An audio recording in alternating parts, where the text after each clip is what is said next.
Hey there, budgeteers. Are you ready to unlock the power of each payday and take control of your finances like a boss? Introducing the Payday Power Planner from New Money Habits. This isn't your average budgeting tool. Oh no. With the Payday Power Planner, you'll harness the unique rhythm of your paychecks to supercharge your financial game. Say goodbye to the confusion of monthly budgets and hello to the clarity of every payday.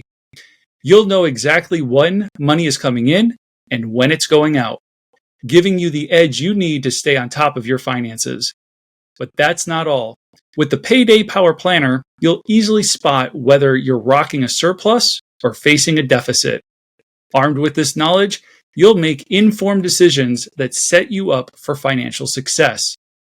It's time to transform your relationship with money and create the new money habits you need to achieve financial freedom. Get your hands on the Payday Power Planner from New Money Habits today and start making every dollar count. Don't let financial stress hold you back. Create a better plan for your money and seize the power of your pay period and thrive with the Payday Power Planner. Visit newmoneyhabits.com now to grab your free copy and unleash your financial potential. On this episode of the New Money Habits podcast, we're going to address 3 social media posts from Heather, Summer, and Brian. What's up, budgeteers, and welcome to the New Money Habits podcast. I'm your host and one of the co-founders of New Money Habits, Coach Nino Villa. Today on the New Money Habits podcast, we're going to help Heather rethink her emergency fund. She doesn't believe $1,000 is enough. Then we help Summer help her friend break the perpetual hand-to-mouth cycle, and we give Brian some advice on how to get into the housing market. If you have any questions, be sure to hit us up on social at New Money Habits and follow us on your favorite podcast platform, or tell your smart speaker to play the latest episode of the New Money Habits podcast. If you want to help out the show, consider leaving us a 5-star rating and review. We cannot thank you enough for leaving those 5-star ratings and reviews. They truly help us spread this message of hope to people looking for a better plan for their money. Now let's get into today's episode. So I want to start off today's episode by addressing a social media post from Heather.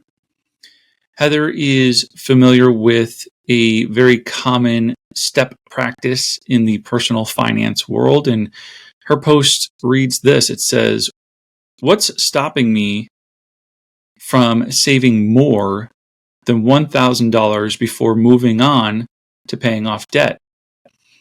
She asks this question and adds this context. She says, "My husband was laid off in January and we are living off of one income until he secures another job."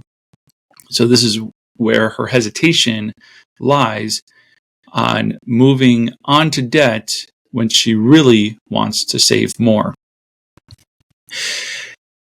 And so I've kind of addressed this concept in the past, but I wanted to address it again because it's this common.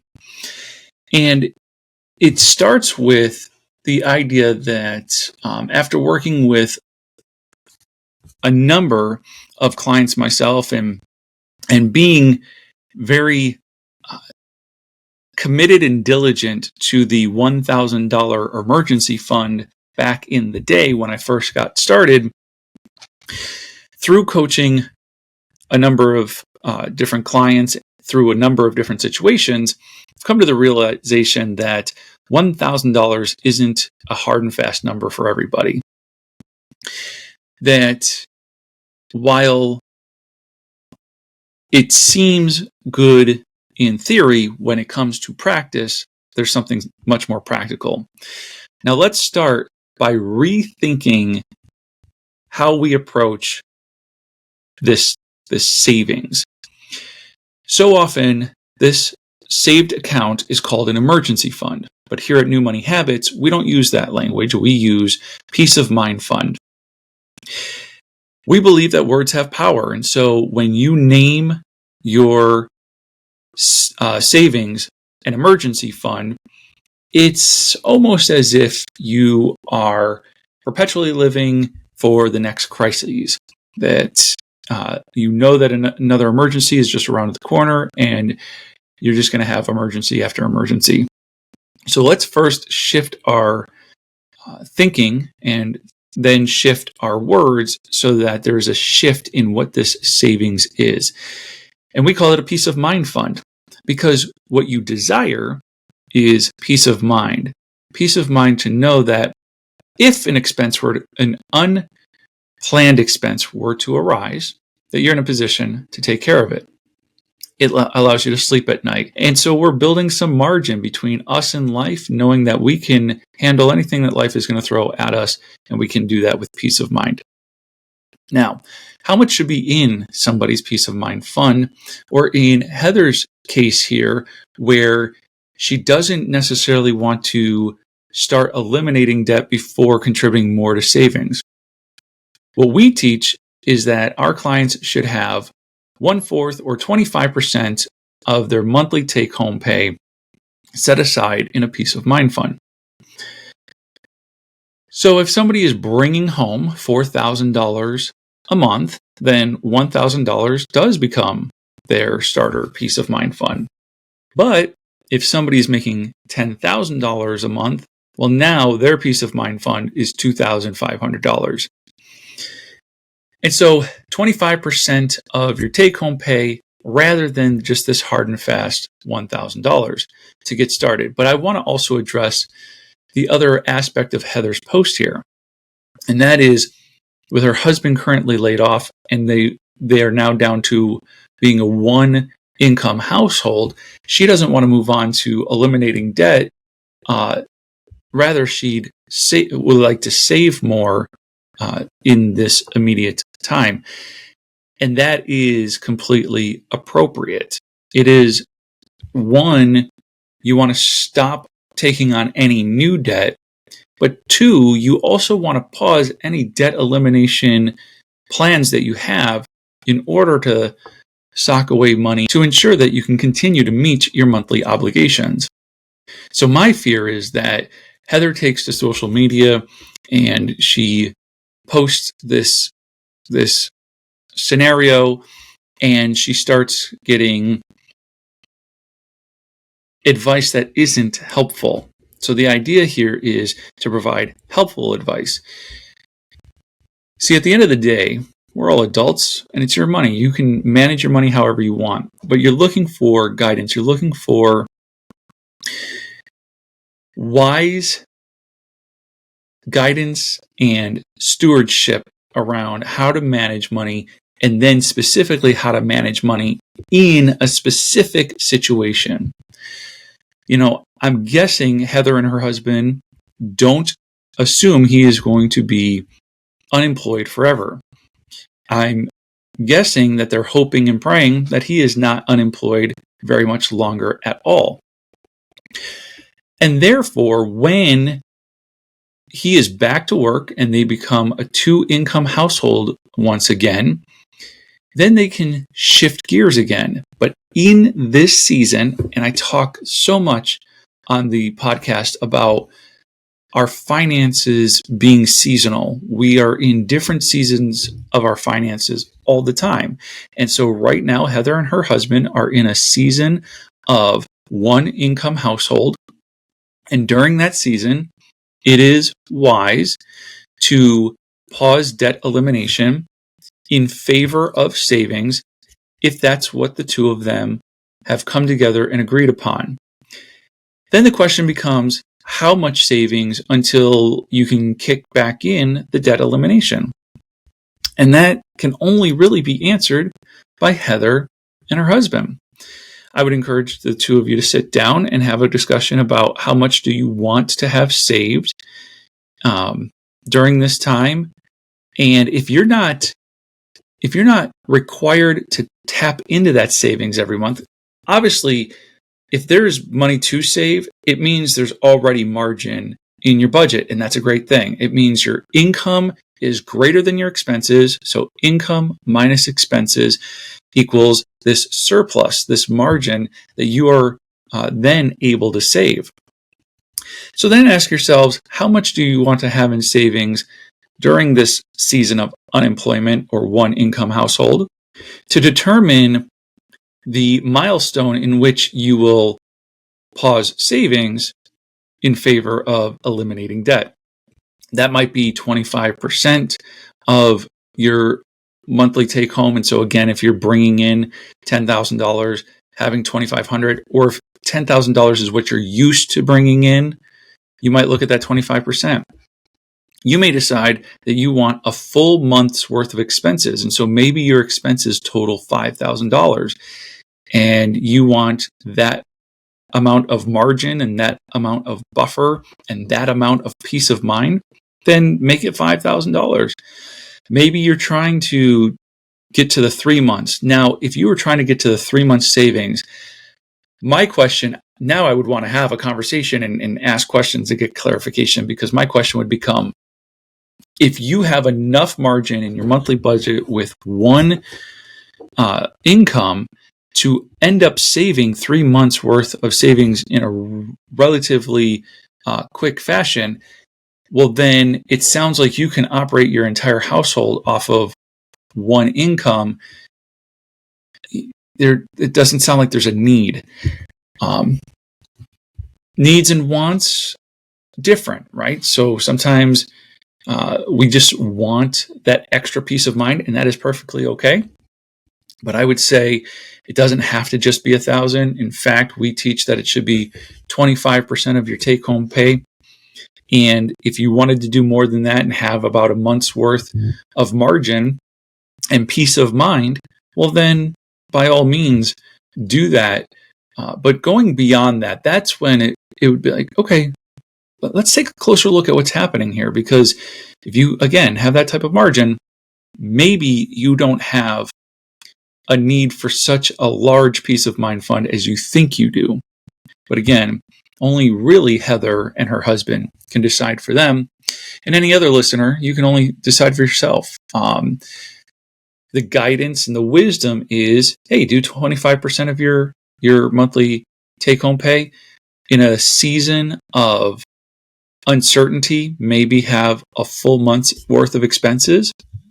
And beyond that, sit down with me or any one of the other New Money Habit coaches and tailor a plan for your season and for your situation.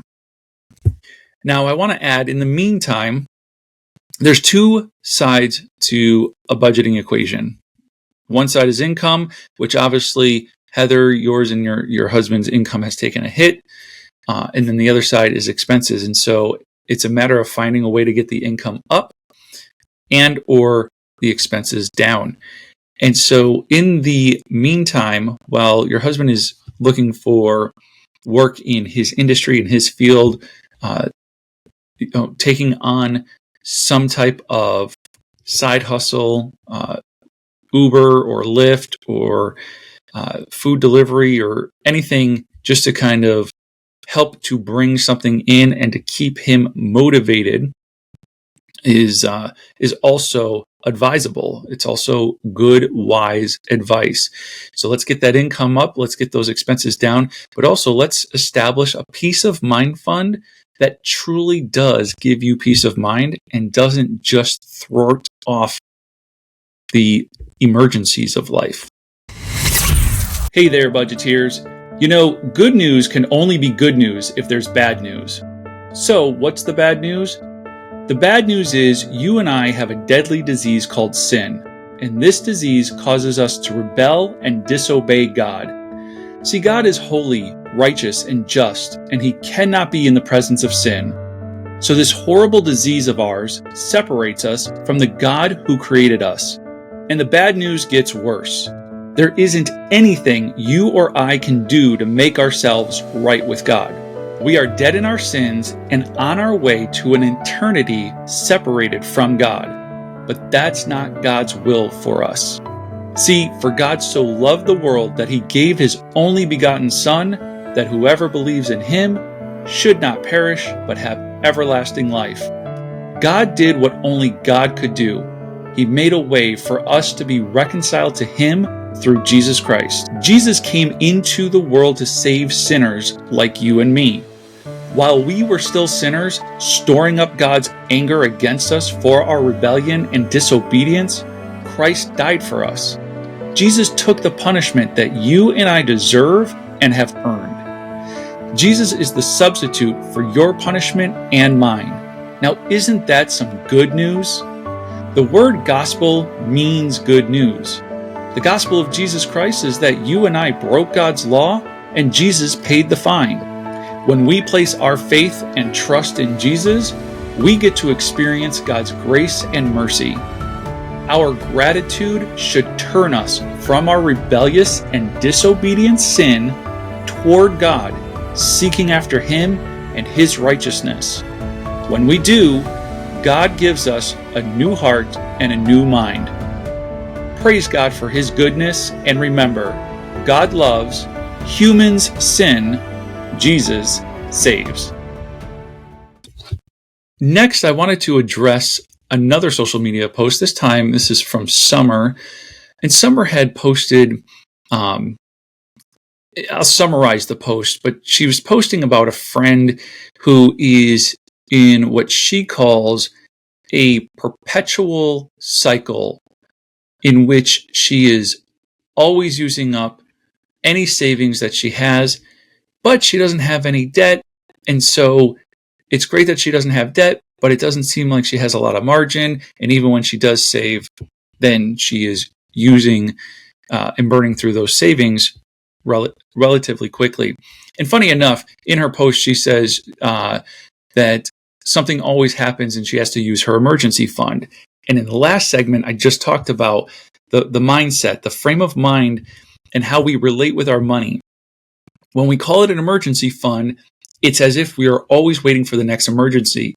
And it's really interesting what we will call an emergency.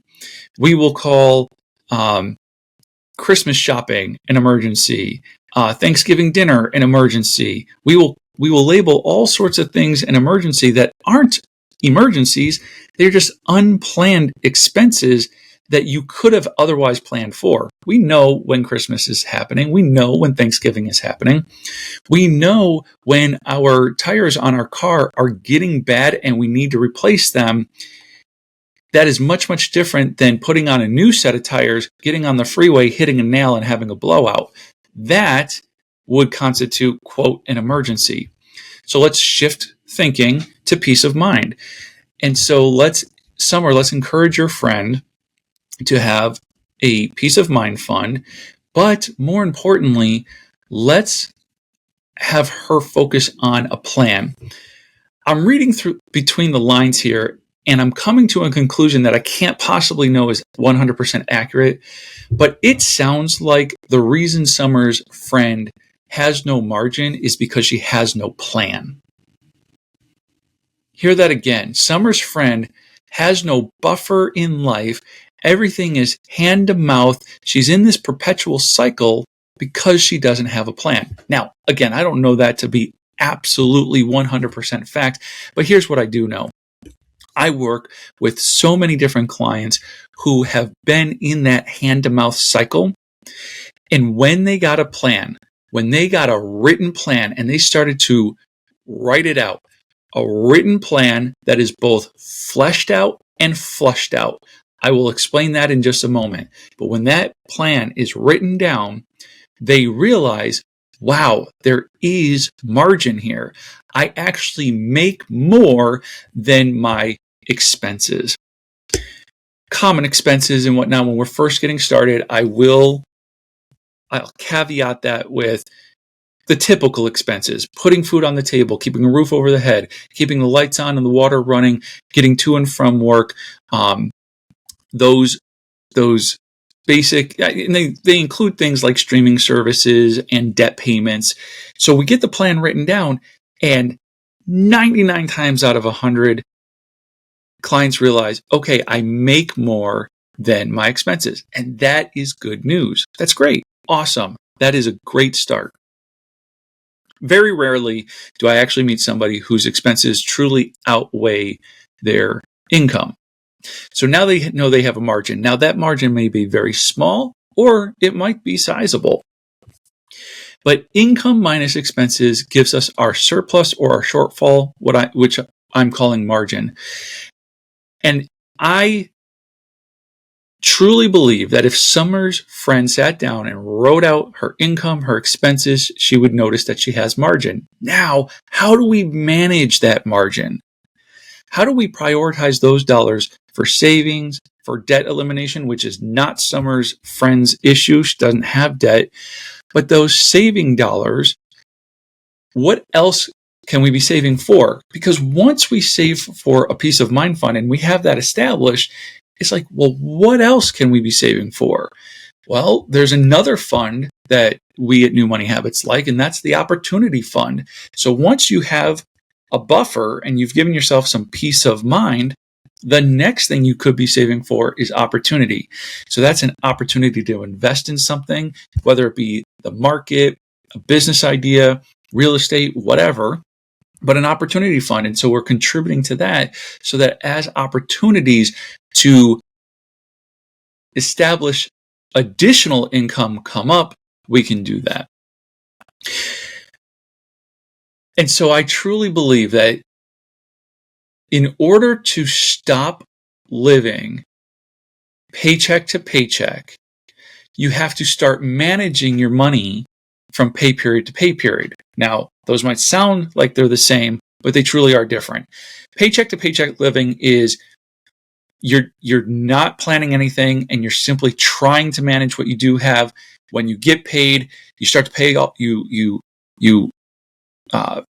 feverishly start to try to pay all of your bills, and you pay all the obvious things. You pay your rent or your mortgage, you pay your car payment, your car insurance, you pay those things, and then you're looking and you're wondering, do I have enough to go grocery shopping? Do I have enough to put gas in the car? And so that's living paycheck to paycheck. That's living without a plan. When you start to live with a plan and you're living and you're mapping out each pay period, you're living pay period to pay period with a plan. Here's my income, here are my expenses. This is the margin that I have and how I'm going to manage that. Now you're talking about a written plan that is both fleshed out and flushed out. Fleshed out means you're bringing everything to it. You're building it. You're making sure that you're prioritizing things like putting food on the table and gas in the car so that you can get to work. And now it's fleshed out. Everything is there. And then you're going to flush it out. And you're going to make sure that everything that's hiding has been exposed. And then you're going to start to flush out the expenses and the spending that you know is hindering your plan. And so for Summer, you were looking for some advice to give your friend. And you said you asked a couple of questions and that you didn't want to press too much. But when you pressed a little, you said she didn't have any debts, but she's not following a plan. Now, whether that is a steps plan that she's familiar with or a budget, I'm going to assume she's not following a budget, that she's not writing a budget. She is not fleshing it out. She is not flushing it out. She does not know. Like if you asked her, how much is your margin between your income and your expenses every month? It sounds like she probably doesn't know the answer. She can't say, oh, it's $300. Oh, it's $1,000. Oh, it's only $35. She probably doesn't have an answer for you. So my advice to you would be to share with her the importance of getting on a budget and making sure that she is fleshing that budget out and she's flushing that budget out so that she knows exactly how much margin she has. And then she can make decisions on how to best manage that margin. Hey there, budgeteers. Are you tired of feeling like your finances are running the show? Well, it's time to flip the script and take charge of your money with New Money Habits Financial Coaching. This isn't your typical financial advice. New Money Habits is about empowering you with the knowledge and tools you need to make savvy money moves and build a solid financial foundation. Here's the deal. we're offering a free discovery session to kickstart your journey to financial freedom. Yep, you heard me right. Free. In this session, one of our experienced coaches will help you to pinpoint your financial goals and create a better plan for your money.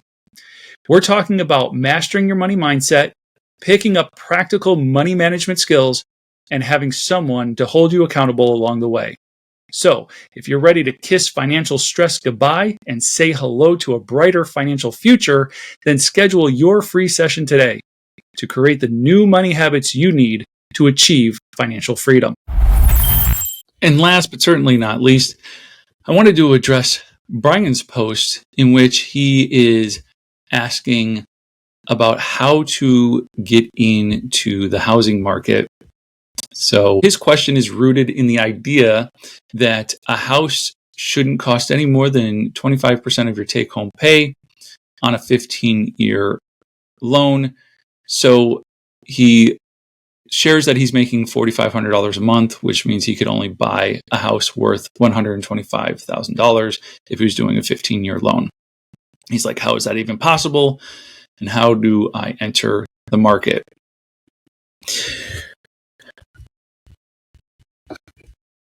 I've been kind of on a tear a little bit lately about the housing market because it frustrates me. It's very, very unfortunate the way the housing market is currently set up. It's so incredibly difficult for anyone, the average American. It's very difficult for the average American to afford housing on their own. I know so many people, whether it's friends, family, or clients that I'm coaching, I know so many people who are in housing situations that require them to take on a roommate, that require them to get other people in the house to share that burden of cost. And the reason why this frustrates me is because that's not always been the case. It hasn't always been the case that somebody would have to take on a roommate. Like if somebody wanted to buy a house, they usually were in a position to buy a house and not have to take on a roommate just to make the mortgage. Now, they may have taken on a roommate to ease that burden, but it wasn't a requirement. It is a requirement in today's housing market for many, many Americans. Let me give you a little bit of insight of what I'm talking about. And I've shared some numbers recently, and I actually want to apologize. I've shared numbers recently that weren't 100% accurate. Apparently, I was too generous. I made it sound like the situation isn't as bad as it actually is. So I didn't make it sound worse, and I have to pull back. So I'm not apologizing for that. I'm apologizing because I said it's this bad, and the truth is it's actually worse than I thought. So here's what I've shared. I've shared that between the 1950s and the year 2019, basing it off of my own kind of experience and slight bit of research, I came to the conclusion that the income to home price ratio has always hovered around about 2. And what I meant, and I've clarified in the past, is if you made $50,000 a year household income, that you would have normally spent about $100,000 buying a home. And that ratio of 2 to 1, right?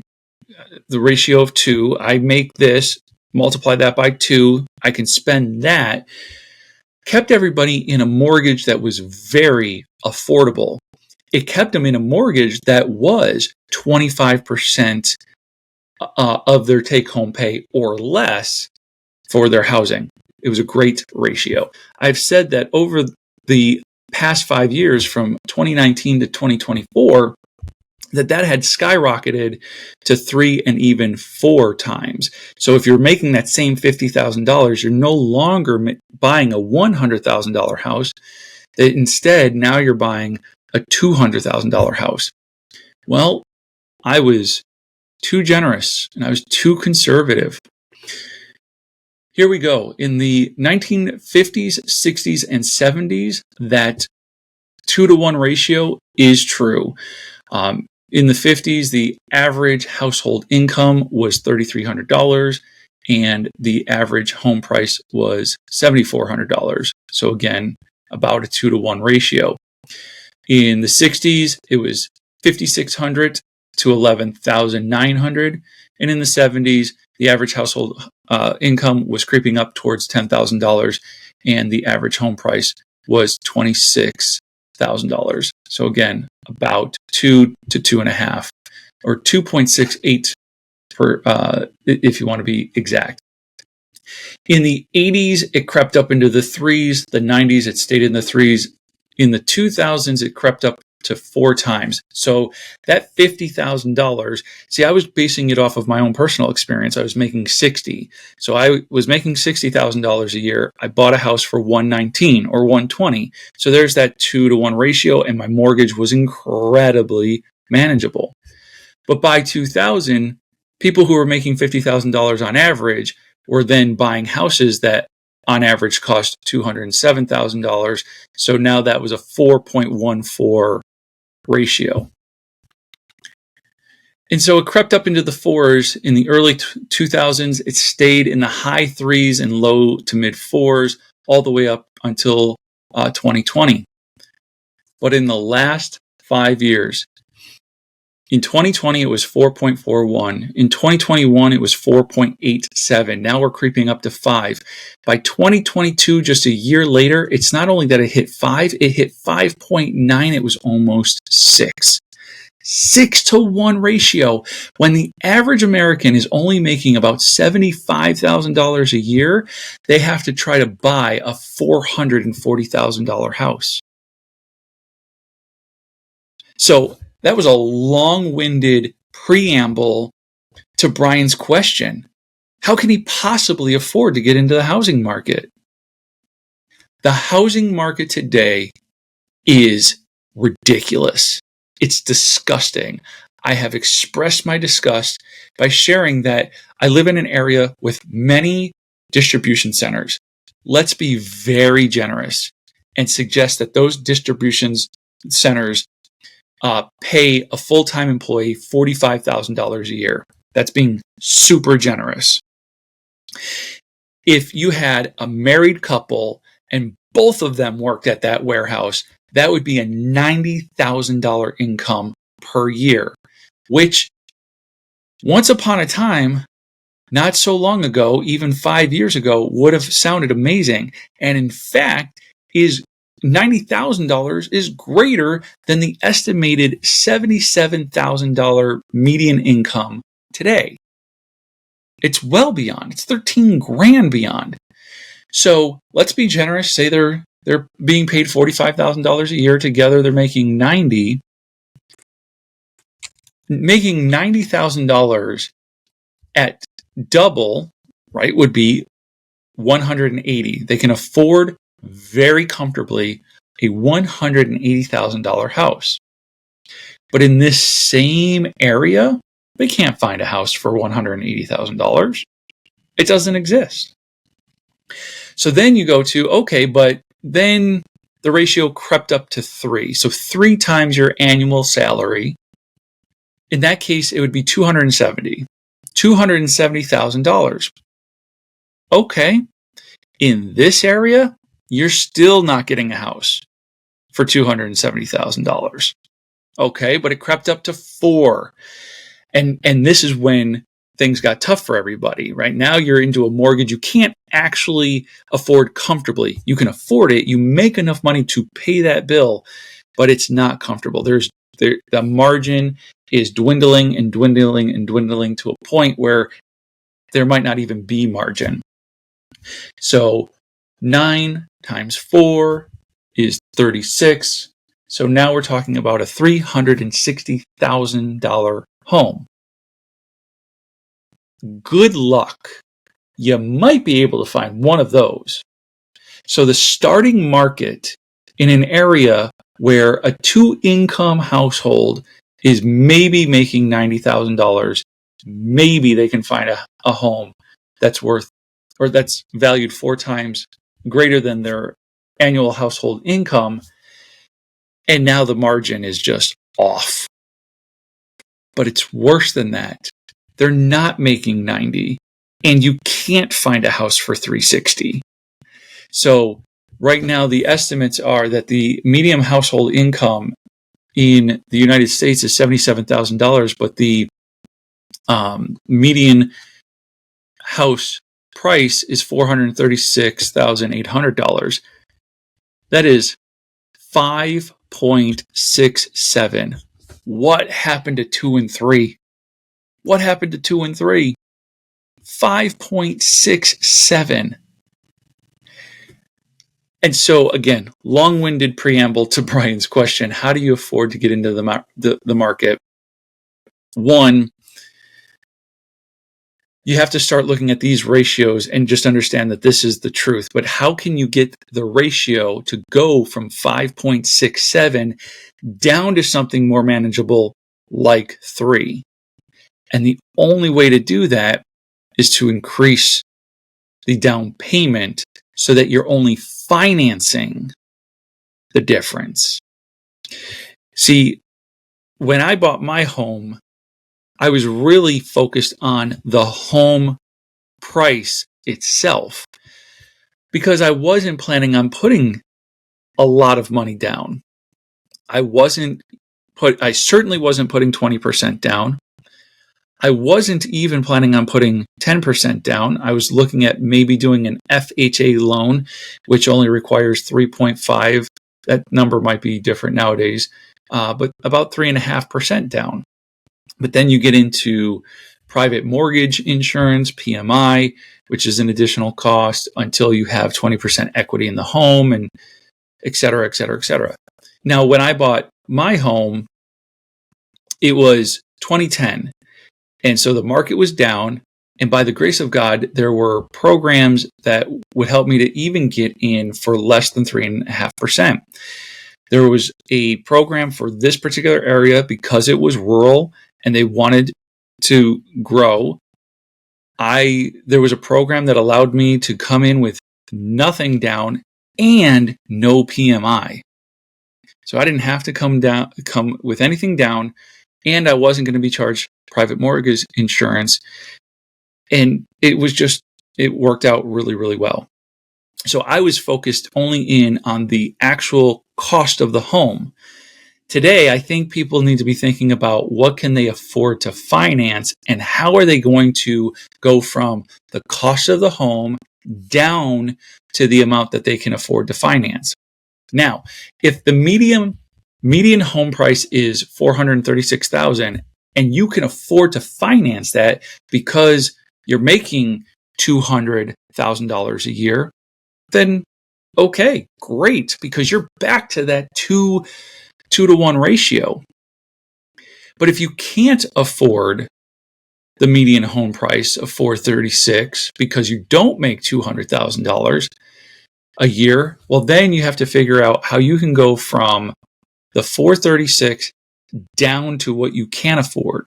Now, you said, Brian, you make $4,500 a month. That's $54,000 a year. Even if you went with 3 times your annual salary, that'd be $162. So 436 minus 162. I hate to be the bearer of bad news, brother, but to be in a mortgage you can actually afford, you would have to come up with a $274,000 down payment. Think about how ridiculous that sounds. If you had $274,000 for a down payment, you would think I could buy a house outright for $274,000. Now, obviously, these numbers are all impacted by things like the housing market in your area. I have a buddy who left this area for Eastern Pennsylvania, where the cost of living is much, much, much less, especially in the housing market, where you can actually buy homes for $90,000, $120,000, $180,000 in readily in supply. And so if you are making $54,000 a year and you live in East Pennsylvania, well, then you can afford to get into the housing market. But if you're making $54,000 and you live in Phoenix or California or many other places, most other places, then right now you are just not in a position to afford comfortably to get into the housing market. So what can you do? The real answer becomes you have to get the income up. You have to get the income up to from 54 up to 100, 120, whether that is through means of a side hustle, starting your own business to on the side at first to try to establish more income, whether that means taking on a roommate and then having to represent that as income, because you're not going to want to buy a house with a roommate. So now you got to buy a house, and maybe during the underwriting process, and you can convince them that, hey, I'm buying a 3-bedroom house. It's just me. My intent is to rent the other 2 rooms. This is what I'm going to rent them for. So that's going to be additional income that is going to help me to pay the mortgage.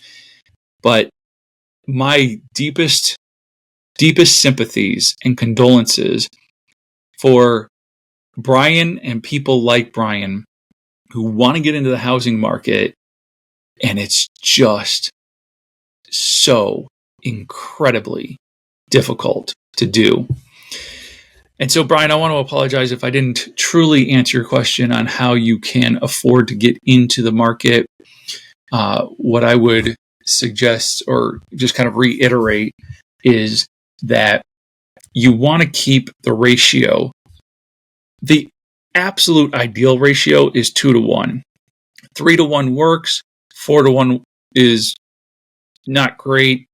People can make it happen. Obviously, they are making it happen, but it's going to leave very little margin. You get into this 5-to-1, 6-to-1, and you're just asking for trouble. You're just asking for a time is going to come sooner rather than later where you cannot afford that mortgage. You start to get behind. Now you're getting foreclosed on. Now you lose your home. It's just absolutely ridiculous. And I'm sorry it's the way that it is. But I'd rather sit here and give it to you straight and help you to understand why things are the way they are, so that maybe there's something you can do about it, whether that is affect change by the way you go out and vote at the polls, whether you say no to certain things.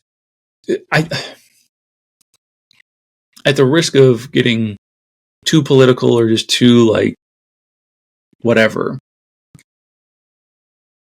we as Americans have said yes to this stuff for far too long. We have said yes to financing a home. Okay. Then we said yes to financing a car. Okay. Then we started financing our furniture. Then we started financing our phones. We have decided to allow these manufacturers the ability to just radically increase the cost of their goods, because we've decided that we'll just make payments on it instead of saving up. If back in the 50s, 60s, and 70s, people said, there's no way I'm paying that much for a car and there's no way I'm going to finance it, then manufacturers would have found ways to keep their costs low, to keep the cost of an automobile low. But we didn't. We said yes to financing them. And so now the car ratio is also out of whack. But then we did it with our furniture, right? We don't save up and buy a couch. We put it on credit. And so we've seen the cost of furniture and appliances and those types of goods skyrocket because we said yes. And then the phone companies decided, oh, I can sell you a $300 phone for $1,200 because you'll put it on payments, and for whatever reason you said yes to that too. And so we as consumers have said yes to this, and we are in part to blame. So when I say if we would say no, what I mean is if we said, there's no way I'm financing a phone and there's no way I'm paying $1,200 for a phone, then there wouldn't be $1,200 phones anymore.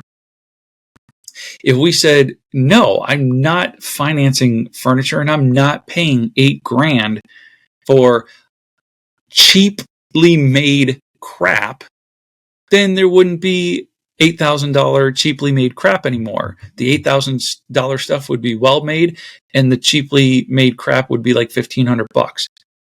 I'm making these numbers up, obviously, but the principle, the core principle there is the part that we can do is we can say no.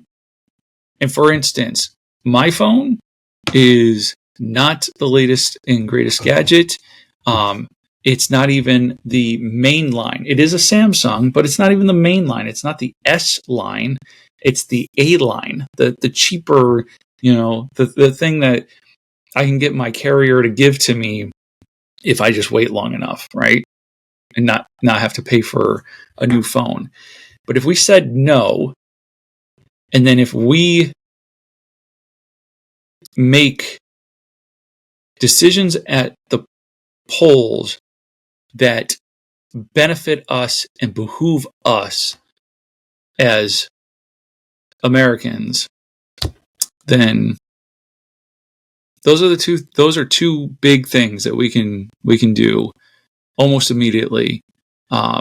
It's not going to affect change immediately, but enough of us say no, and if enough of us say enough, things will change.